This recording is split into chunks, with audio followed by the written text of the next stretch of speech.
Red चोलाई की भुर्जी बनाती हूँ। बहुत ही कॉमन सा एक रेसिपी है।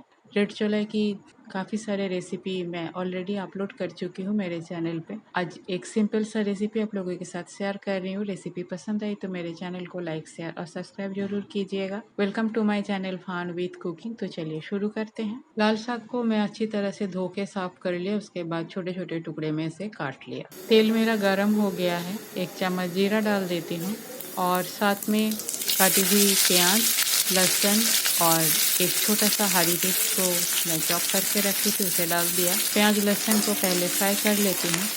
थोड़ा सा हल्दी पाउडर डाल दिया। साग में हल्दी पाउडर डाल भी सकते हो, स्किप भी कर सकते हो, पर हल्दी हेल्थ के लिए अच्छा होता है, इसलिए मैं हल्दी हर एक सब्जी में ही डाल देती हूँ। अब कटी हुई साग को डाल दिया।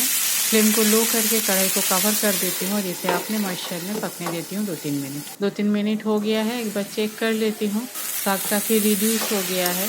हरे पत्ते वाली सब्जी में पानी डालने का ज़रूरत नहीं होती है। अपने मॉइस्चर में अच्छी तरह से कुक हो जाती है और उसी से वो बहुत ज़्यादा स्वादिष्ट होती है। स्वाद अनुसार नमक डाल देती हूँ। नमक डालने से और भी मॉइस्चर यहाँ से निकलेगा। कवर कर देती हूँ और एक बार 2-3 मिनट और हो गया है।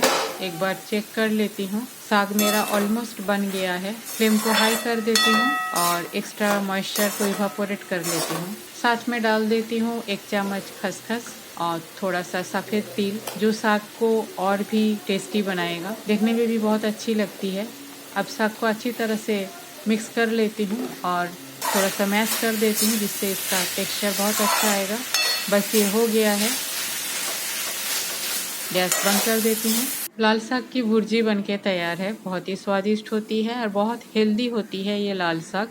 रेसिपी पसंद आई तो मेरे चैनल को लाइक शेयर और सब्सक्राइब जरूर कीजिएगा। थैंक्स फ्रेंड, वीडियो देखने के लिए। होममेड सिंपल हेल्दी रेसिपी मैं अपलोड करती हूँ। पसंद आई तो फ्रेंड सर्कल में शेयर जरूर कीजिएगा। चैनल अगर सब्सक्राइब नहीं किया तो चैनल सब्सक्राइब करने का रिक्वेस्ट रहा। आज यहाँ तक ही। मिलते हैं कोई और एक सिंपल हेल्दी होममेड रेसिपी के साथ। तब तक के लिए bye. Have a good day.